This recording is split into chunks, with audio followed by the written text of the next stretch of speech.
Kentucky has confirmed an outbreak of female white liberal syndrome. Jasmine Crockett is denying she said the words she undeniably said. And Miami has elected a Democrat mayor. It's time once again for my losers of the week.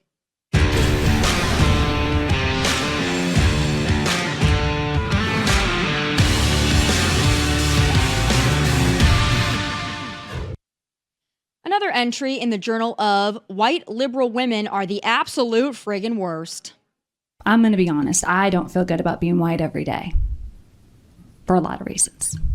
Because it's a point of privilege that I get to move through the world in a way that so many of my other colleagues and friends and family members of the community don't get the privilege to do. And I'm just a female, but just a woman, just a white woman. If I was a white man, I would be functioning from a point of an even greater privilege. I think we're missing an opportunity when kids have a moment to reflect about how the color of their skin does and does not allow them to move through the world. Running to them and trying to stifle that and trying to say you shouldn't feel bad, so we don't want to ever expose you to something that is going to make you have to pause and have maybe some internal feelings. It's a missed opportunity for some really good dialogue. That's Kentucky State Rep Sarah Stalker lamenting her own skin color and imploring students of the white variety to be taught to lament theirs. What a winner. I've said it before, and I'm happy to say it again. White guilt is nothing more than narcissism wrapped in derangement, wrapped in whiny bullshit. What Sarah is really saying there is, I'm a white woman, and I inherently feel I am better than people of color, so I must acknowledge my superiority and patronize all the underlings beneath me. That's what that is. White guilt, much like white liberalism, is a disease, an ugly disease inside and out. And I've often found the paler the infected, the more pronounced the symptoms. So get well soon, Sarah. But speaking of loudmouth liberals saying stupid things, my next loser this week is none other than the Ratchet queen herself, Jasmine Crockett. Here she is being confronted with things she said and attempting the mental gymnastics routine of the year to convince you she didn't. Let me ask you about a quote that you've made that has some Democrats worried about your ability to win statewide.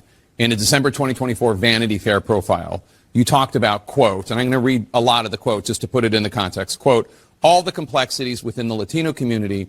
The immigration thing has always been something that has perplexed me about this community. It's basically like, I fought to get here, but I left y'all where I left y'all, and I want no more y'all to come here. If I wanted to be with y'all, I would stay with y'all, but I don't want y'all coming to my new home. It almost reminds me of what people would talk about when they would talk about kind of like slave mentality and the hate that some slaves would have for themselves. It's almost like a slave mentality that they have. Now, about the time that that was published last year, around 1 million Latino voters in Texas were voting for Trump. Do they all have slave mentality? No, and that's not what that said at all, to be clear. It did not say that every Latino has that type of mentality. No, but the ones that vote for people who believe in strong or Trump's immigration policies. So I don't believe that the people that voted for Trump believe in what they're actually getting. You know, I didn't think it could get much worse than a couple weeks ago when she name-dropped the wrong Jeffrey Epstein, but here we are. She's an unserious person. She's lazy. She's loud. But guess what? Here's the sad part. If the GOP doesn't get to work, she may not go so far as to win that Texas Senate seat, but she could get too close for comfort. Take nothing, even Texas, for granted. Keep in mind that large parts of Texas have been invaded by illegals and other parts co-opted by Californians who vote wrong. Yeah, I know another state that also fits that bill, and it's Florida. There was a mayoral runoff election this week in Miami, and the friggin' Democrat won. Eileen Higgins beat out the Trump-backed Emilio Gonzalez by almost 20 points. To put that in perspective, Trump won in Miami-Dade by 11 points just last year, and a Democrat hasn't won the Miami mayoral spot in almost 30 years. So yeah, what the F? What the F? Higgins campaigned on, you guessed it, affordability, and whether she can deliver on it or not doesn't really matter because she said it enough times and better than her opponent, and therefore she won. This is a red alert, and I hope y'all are paying attention. If we aren't putting up America First candidates with some grit, tenacity, and some fire in their belly, we will lose. And if we lose the 2026 midterms and the Democrats regain power, the first thing they're going to do is impeach President Trump. The second thing they're going to do is impeach Secretary of War Pete Hegseth, and on down that list. It's not enough to be a conservative on Facebook. You got to get out and vote, and you got to tell your friends and your neighbors to do the same. And I would add, if you live in a red state that has been infiltrated and co-opted by liberals from blue states, you need to not so kindly remind them that their bullshit is not going to fly in your state. Because while they fled to your state for the tax breaks and the freedom, they will still F it up if you're not vigilant. And some of them might be nice people and well-meaning, but it's not going to feel so nice and well-meaning if they destroy your state. Those are my losers of the week. Joining me now is host of the Alex Marlow Show and Breitbart Editor-in-Chief, Alex Marlow himself. All right, Alex, I want to bring you in on this because I'm a little concerned. While conservatives and MAGA are arguing over, conspiracies and assassination plots, we've got Democrats that are winning races that Republicans should not only be winning, but probably winning by pretty significant margins. So I'm a little concerned, and I think people are derailed at the moment. And when I say people, I mean conservatives. And I'm wondering if you share some of my concern. You don't think that the Egyptian planes flown by the French Foreign Legion as paid for by Israel over Utah in the run-up to Charlie Kirk's assassination is more important than actually winning or losing elections? That's unbelievable, Tommy. I'm so disappointed in you. I know, right? Well, see, and that's the thing. And I've stayed out of a lot of that, and I don't even want to talk about it because I think it's so just stupid.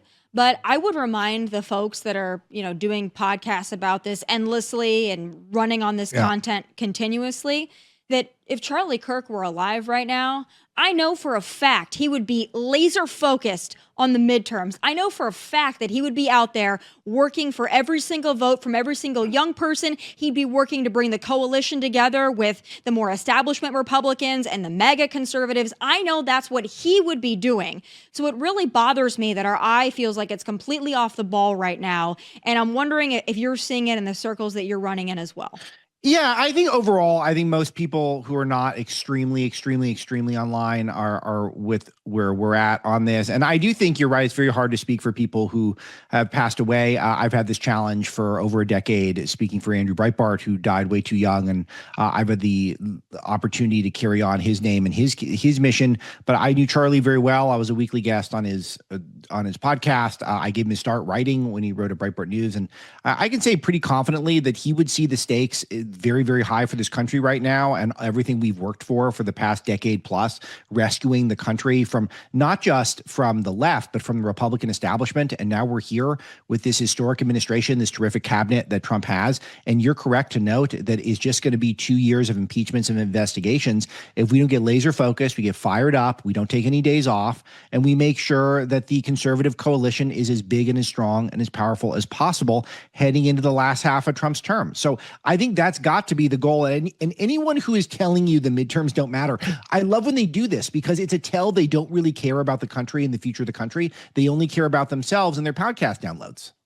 Yeah, well, they do matter. They matter a lot. And, I was obviously here in Tennessee with that special election, and it was a victory for the Republican, and that's great. But it should have been a blowout, and it wasn't. And I think, to me, more startling than that was just the lack of effort, the lack of a ground game. I interviewed now Congressman Matt Van Epps on my show, and I was happy to have him.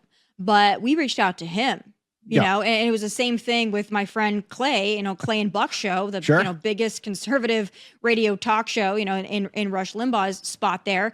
And, Clay was telling me like their team didn't reach out to be on. We reached out to them. So that's weird to me. I've been having this issue for 10 plus years. I've been editor-in-chief of Breitbart now for 12 years. And I'm always stunned when I don't know someone. Like, why don't I know you? Like, you don't want to reach out ever? I know most people, and I've gotten to know, I think, most of the influential people in our movement. But if I haven't talked to you ever, it always strikes me as very odd. Like, wouldn't you want to make sure that the guy who runs editorial at Breitbart knows what you're doing and that you're in things for the right reasons and that we're kind of we're rowing in the same direction? Is that we don't have to be best friends. We have to hang out all the time. I'm just very struck by that when it says, like, why isn't this person tried to get on our radar at all? And it's the exception. It's not the rule. I think for the most part, people understand that winning the media game is essential to coalition building, but they don't all get it. And it is a big deal in these off-year elections when you know they're the Democrats who are at home, who think any Republican that goes down is a blow to Trump. It's a way them to rub themselves, to make them feel a little bit better. And they're fired up to do this relative to us. That said, though, and you brought up Miami, and it's important to note this.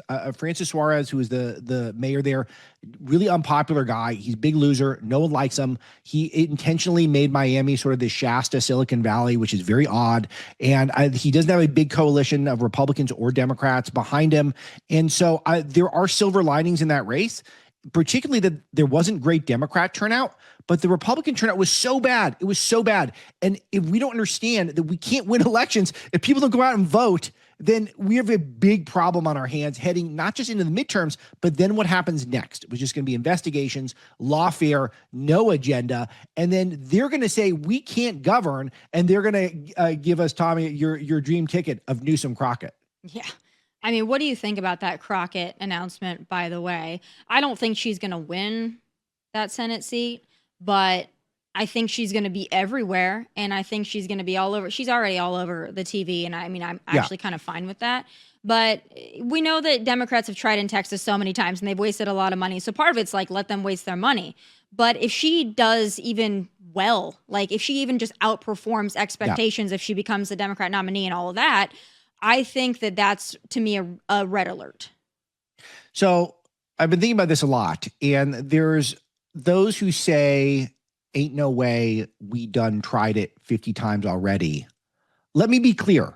Y'all ain't never tried it the JC way. So I feel like with that message going forward, which is a direct Crockett quote, and it just, look, she's going to provide incredible content for me and you. But it also is a reminder that if we can't beat people who really don't like a lot of their own constituency, you could see it with the clip you played with Jake Tapper reading that quote back to her. She's contempt for people who don't agree with her politically.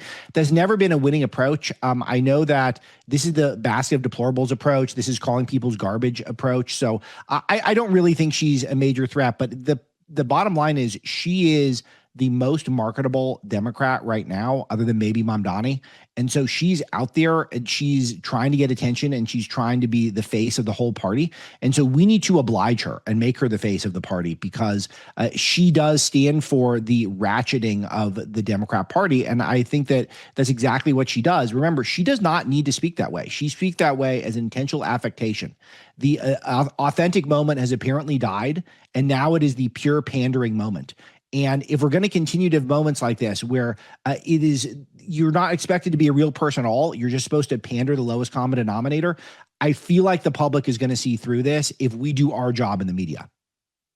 I certainly hope so. I just think never underestimate anybody. And Agreed. In the age that we live in, where people have affection for people that they see on social media, and this kind of a relatability, even if it's fake, I'm concerned. I want to talk about some of the Republicans that we have. This Utah so-called Republican, I'm very perplexed. And not only will we have a clip of him gushing over Shapiro, but I believe he was also on another program, one of the MSNBC, CNN, one of the two. They're interchangeable in my mind, talking about how we need to like make illegals feel comfortable or help immigrants feel at home. But here he is gushing over Shapiro. This doesn't feel very Republican to me, and I don't know what the hell Utah is doing. Let's take a look. Do you think he would be a good president? Yeah, I do. I have to tell you, I think I'm very biased towards governors. I think governors make the best presidents. I just do. I think for this very reason, we always say that potholes aren't partisan. As governors, we actually have to accomplish stuff. And our system was set up for the states to be laboratories of democracy, so that we could learn from each other and steal ideas. And that people vote with their feet now. If your state isn't performing, they will move to another state.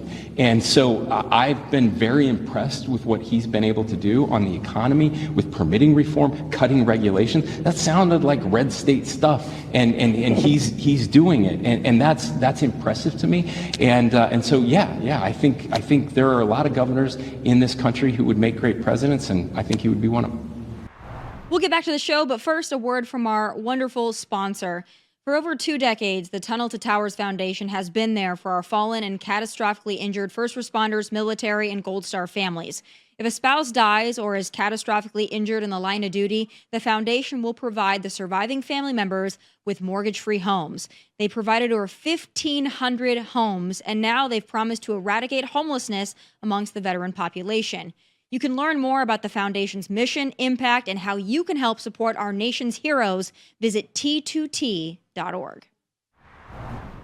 There's a lot there, but I don't know just in general what's going on with Utah, because they elect Republicans, but they don't really feel like Republicans to me. And maybe the old guard style, but that was weird.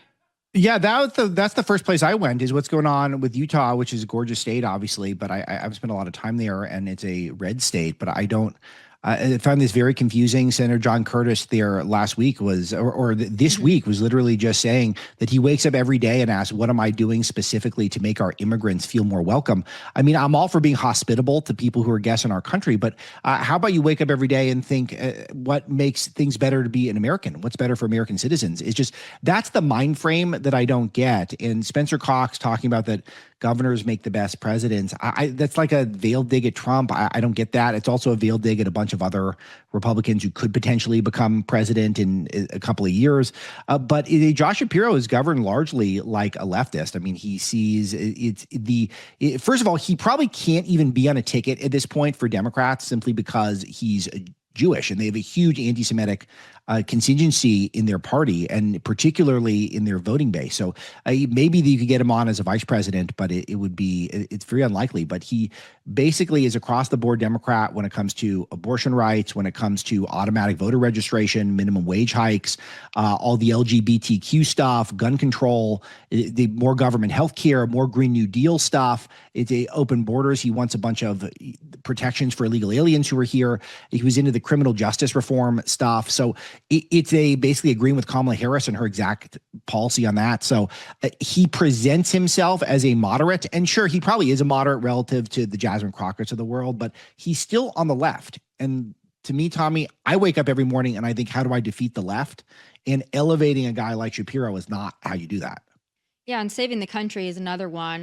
This whole Somali scandal out of Minnesota, we're going to talk about that more in depth, but I'm just wondering, from your kind of strategic standpoint, do you think that the New York Times maybe decided to go forward with that story, exposing the Somali fraud and all of that other people have been working on for a long time, by the way, but weird for the New York Times to expose it? Do you think that was their way of trying to get rid of Tim Walz in the 2028 conversation? Wow, that's such a great, I hadn't thought of it that way, but I do think that sounds like it makes a lot of sense. They certainly have a way, the New York Times does, of announcing to the institutional left that you guys have hit a third rail and you do have to watch out for this. And so they're pretty good about doing that. When something hits a level of scandal where they feel like they're going to be able to hang it around every Democrat unless people stand up to it, they will go out there and do some reporting on it. And this Somalia one is obvious. I mean, the fact that we have people coming into this country, balkanizing, their only public leaders just spend all their time criticizing our country. And then we learn that they're just ripping us off and just completely taking advantage of the taxpayer and our good graces of them having them here. It's one of those things where anyone with a brain should understand that this is just complete catnip for any voter that is skeptical of establishments, not just Republican voters, but people who just don't trust the government, that you're letting all these people come in here and rip us off and then complain about our country. So them suggesting that, hey, you guys should pay attention to this, you Democrats, you should clean this up.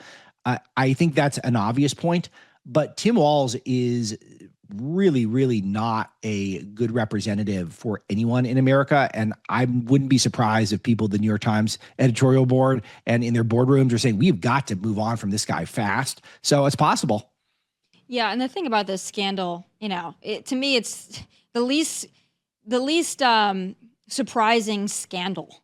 It's like, the Somalis are ripping off Minnesota. I mean, I'm not sitting there like, oh my God, I'm blown away. Like, yeah, I could probably assume that was happening. But there are some folks that have just tripled down on it. Their weird mayor he's out there eating the Somali food. It looks like he's going to double over. He's doing weird dances. I mean, he couldn't be any whiter, by the way. He's whiter than me. But the way that he's just tap dancing, trying to, I guess they call that cultural appropriation in some circles. It's just bizarre to me, but they're going to have to do it because they got to tap dance for the vote, right? But I think that I was also shocked when the Center for Immigration Studies put out this chart. I wasn't shocked. Okay. I was shocked to see the numbers because they're disappointing, but the number of Somalis that are, cashing in on the welfare system, that's not even just the fraud part of it. That's just like legal channels for them to get welfare and benefits from the American taxpayer and how many of them are taking advantage of it. That doesn't make me feel too good about just immigration in general, Alex. That's why the New York Times needs to flag this, because they need to understand that if this is the perception of how immigration is being used in this country, that we're just importing people so that they can get food stamps, which is us paying for them to eat, we the taxpayer.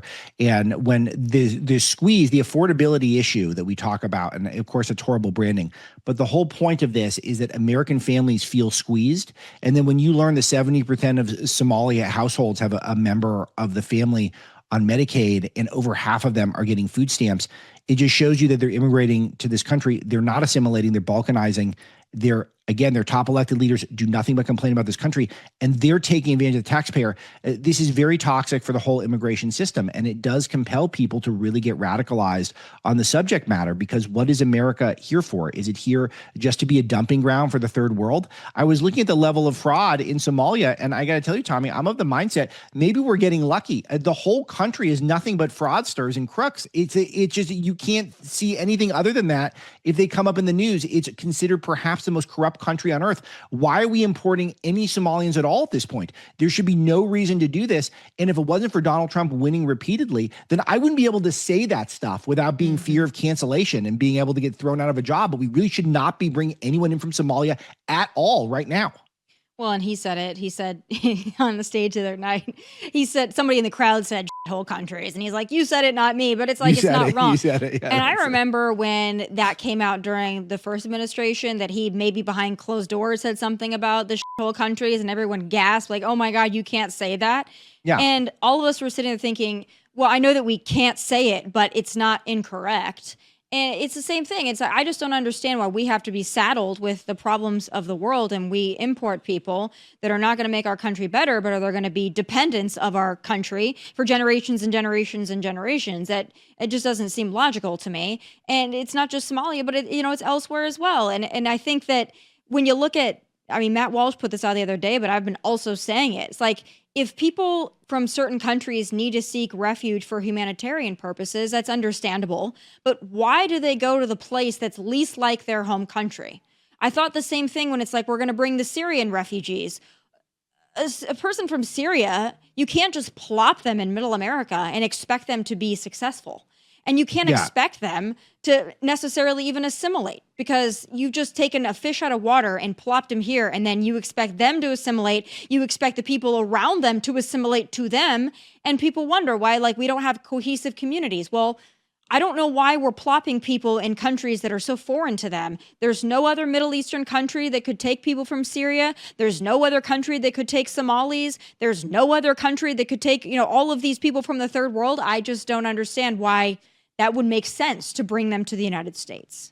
Yeah, this is why nationalism is not a dirty word. And as much as the left tried to make it a dirty word, it doesn't make sense to not be nationalist, because every globalist superstate around the world has failed and disappointed. We've been looking at the EU a lot at Breitbart lately, and just how their war on free speech and their importation of the third world is completely decimated that country or that continent. It feels like a country some days, that continent, and it hasn't helped it economically. So you just got to ask the fundamental point: what is the point of immigration? If you believe in the concept of a nation state, you should really only be bringing in people who are going to make the society better, people who contribute to the system, don't take from it. If you want to have a small number of people who can come here for humanitarian refuge, fine, but everyone is going to try to exploit that loophole. And that's the problem that we have, is that we have, for every 100 asylum claimants, maybe one's legitimate, and that person could have gone to a different country closer and that has similar asylum rules. So it's completely busted. Mayorkas and Biden set up this parole pipeline where all people need to do is physically get their body to America. They'll get paroled in the country, and then they can set up their life here, and they get involved in our country, and they're very harder to remove once they're here. And Trump has done a yeoman's job of trying to cut this off, but it's very hard to do when over half of the country wants to see the American experiment watered down with the third world. That's the Democrat Party, and that's why I don't trust any of them. I don't either. And going back to the Miami example, I was reading a little bit about it and why this Higgins won or whatever. And it said something about, and she's not Hispanic, but a lot of the Hispanic Latin voters that had maybe voted for Trump or voted more conservatively in the past, they voted Democrat this go around because President Trump is removing some of that temporary protected status that has, benefited a lot of communities that call Miami home.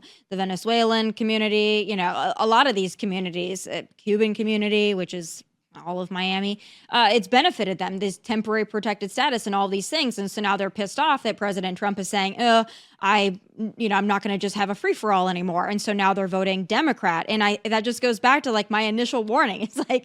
It's when you import an entire voter base, doesn't matter if they vote for conservatives sometimes, they're always going to vote in their best interests. And I think that just calls into question, why do we have to import so many people? And I think that we need to take a real look at that, because it's changing our country in a lot of ways. And people think Florida is just going to be just reliably red.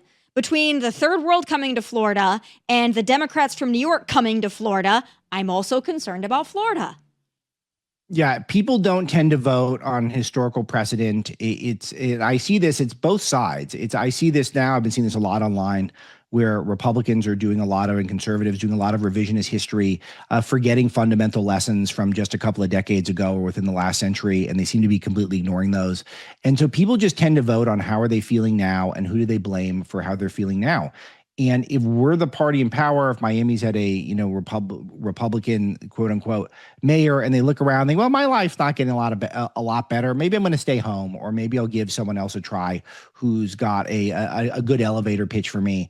We need to be very aware of that. The type of people who are watching your show or watching my show, Tommy, they're going to be dedicated. They're going to be civically responsible. They're going to know what's going on in the world. But that's not all the people who vote. A lot of people who vote are very passive about their political involvement, their civic involvement. And we need to be aware those votes count just as much. And we need to be able to reach them and to convince them that we are on the precipice of walking back a lot of gains we've had. Mm-hmm. And I think we also need to, when we're looking at our immigration system, just in general, you need to look at people and where their allegiance is going to lie. Are you going to come to this country because you want to be an American? Or are you going to come to this country, suck off this country, send money back to your home country, and then at the end of the day, vote in the best interest of your home country? If so, I'm not so sure we should be welcoming you here. That's just my take. Probably not, a legal scholarly take, but just me as a lay person. I'm like, if you're looking out mostly for your home country, I'm not so sure that maybe you should be here. Maybe you should be there, improving your home country. I know. Well, that's the whole point of nationalism. There's another component beyond America's great and America's exceptional, which is part one, is America's an exceptional place, and we need to fight like hell to preserve it. But part two is we think strong nations make good neighbors, and you're better off building off. If you can't come here, if you don't have a legitimate reason to be here, go work in your own country. Go make your own country great again. And that's a long process. It takes decades, maybe even centuries, depending on where you are. But life isn't fair, and maybe that's your your lot. And let's get people around the world fired up to compete, because there's a lot of countries that have improved greatly in recent years just by pulling themselves up by their bootstraps. That's the American story. And I understand why we're so condescending to the rest of the world that they can't do that. It's completely absurd to me. And it goes against a lot of the basic principles that I grew up hearing about how America got great, is with that stuff. And yet we just condescend, and we don't feel like, oh no, they can't do anything. They can't fix their act in Somalia. It's not our problem. Our problem is the United States of America and Americans who have been a part of this system. And we shouldn't be importing a bunch of people who are going to make life more difficult for Americans. Exactly. Next thing I want to talk to you about, speaking of kind of a global perspective here, I'm interested in your take on this Australian social media ban for kids. I think they enacted it 2 days ago, and Australian kids are already, touting how they've been able to work around it. I mean, I'm not surprised, but I'm wondering, just in theory and concept, do you think this was a good move, and do you think we should adopt something similar? Yeah, I do. I love it, to be honest with you. And I'm really curious your take, Tommy, because I don't know if I would have a good read on how you would answer. But from my perspective, I love it. I read Jonathan Haidt's book, The Anxious Generation, which is probably what a lot of this is based on. It's a perennial New York Times bestseller. He's very convincing that a lot of the depression that we've seen online, a lot of the people having arrested development, recessed social function, having an inability to be in a work environment, to be able to date properly. A lot of it's based off of our transition from the play-based childhood to the phone-based childhood. And I pretty much bought into it from personal experience. I know that whenever I spend a lot of time on social media, I just get depressed. Even I, who am doing very well by all measures, and I'm very blessed and lucky, but you can see online where you see people concoct these narratives about the world that are completely bogus, and they make you feel inadequate, and they just are something that you should only have in doses. And I think that if adults are having a hard time discerning this, then it doesn't shock me at all that social media has been a huge font of depression and anxiety for younger people. And I think we can protect children. So I'm a freedom person. So I think when you're an adult, you should be able to do what you want. But I think adults should control themselves. But for children, I think absolutely we should not be encouraging children to have these devices. And God willing, one day we're going to look at it the way we look at smoking, because from my vantage point, it's far worse. Mm-hmm. Totally get what you're saying. I'm going to surprise you though, because I don't like this at all, and I'll tell you why. Not because I don't agree with you on all your points that you're making about social media and what it's doing to young people, and it's making them fat and lazy and rotting their brains. I totally agree. My thing about it is, I just don't think that the government is a solution to that, and I don't necessarily like it when government is used as a solution for poor parenting or maybe complacent parenting. And I'm not a parent, so again, I don't know how hard it is. And I totally recognize that, and I'm happy to. But I would just say, I think when I see the parents complaining about social media and what it does to their kids and all this, I feel for them. But then my question is also like, but where were you? Because someone gave them that phone. Someone is allowing them to be on these sites. Someone is not looking over their shoulder. Someone is not managing it. And I think that not everybody is blessed to have active parents in their lives. And I completely understand that in some way, these social media companies have to take a little bit more accountability. But just saying, oh, we're going to ban it because parents can't keep their kids off these phones, that worries me a little bit, because I feel like it's a slippery slope. The government saying, well, we know what's best for you and we want to be parent because parent might not be such a good parent. That just, I guess that makes the hair on my arm stand up a little bit. And I'm wondering if you see a little bit of that. Yeah, I totally. And I've got a libertarian streak, that's pretty wide. And I think the government always disappoints when they're the ones enacting solutions. And so that does work for me. And I do feel like they should come more from the parents than for the government. But I will say that there's a lot of activities that are banned until you're 18, theoretically, and drinking alcohol 21. So I feel like that this is in the realm of something that the government. It seems fine, but your general skepticism is that should this emanate from the home or from the state? You're saying it's from the home. I totally get it, but I still think it's fine to just do a blanket. But here's my thing on it, though, Alex. This is, and I know that it's apples to oranges here in some ways, but in some ways not. I remember during COVID, when it was like, well, maybe the schools could secretly vaccinate your kids without letting you know. If the kids are like, I want to be vaccinated. It's like, well, we think as the government that this is better for the kids, so we're going to go ahead and assume that role. This feels like that to me. It's like, well, we got to protect the kids, and maybe we can be the parent. That's where that part of it that just rubs me the wrong way. Because I remember what the schools do when they try to trans kids, vax kids, whatever else they try to do to kids. And that might be more institutional, but to me, it feels similar. And that's where I worry.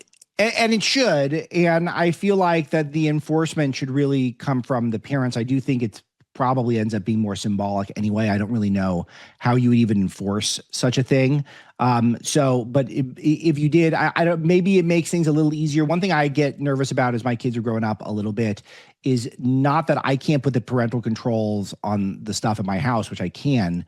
You put the stuff on passwords, but they go to friends' houses and who knows what they're going to see. Maybe this will make things a little easier for parents whose kids are, out in the world and aren't just in the house all day, which is all of them, perhaps. But you're right, it could backfire in that way. And I think government's sort of a last resort here. And I do think this is more of a cultural issue than a government issue. I'm just struggling a little bit to see a huge downside to the government trying it. And we're going to see Australia, I guess, will be the test case, and then we'll see if it's worth doing here. I don't think there's any societal imperative to do it here in short order. So, Trump is powerful enough where if he changes his mind on that, but I don't think he does. I think Trump likes the apps, and I think he's got a healthier relationship with them, believe it or not, than I think some people do. He's able to get off the app and then do stuff. So I think the problem is it's so addictive, and that's where I really am sympathetic to more radical measures than I normally would be, is just the addictive nature of it. It's just people can't put these things down. And if this gets seared in your brain when you're a young person, I think you're signing up for a really tough life. Yeah. Well, Alex, how old are your kids and do they have cell phones? No, they're too young for cell phones. So I have 1, 3, 5, and 7. So we're pre-cell phone. But I've already made a decision that they're going to be flip phone only at least until 16. So but who knows what their friends are going to have? Is they tell me about stuff they watched on YouTube at friends' houses, and I'm always appalled by what I'm hearing. Yeah. Well, and that's a pretty young age for them to be watching stuff at their friend's house as well. I always appreciate your perspective on all of it. Thanks so much. Breitbart Editor-in-Chief, Alex Marlow Show. You do it all, and you've always got the insight. So thanks for taking the time. Tomi, I always enjoy these. Thanks for having me. Thanks, Alex. All right, that is it for this episode of Tomi Lahren is Fearless. Catch full episodes on Outkick and Fox Nation. Also, please subscribe to the YouTube channel at Tomi Lahren is Fearless. From Nashville, God bless and take care. Hey, thanks for watching. If you want more of my hottest takes, must-see conversations, and of course, my final thoughts, click here. And make sure you subscribe here so you never miss a beat. I'll be here weekly, and I hope you'll join me.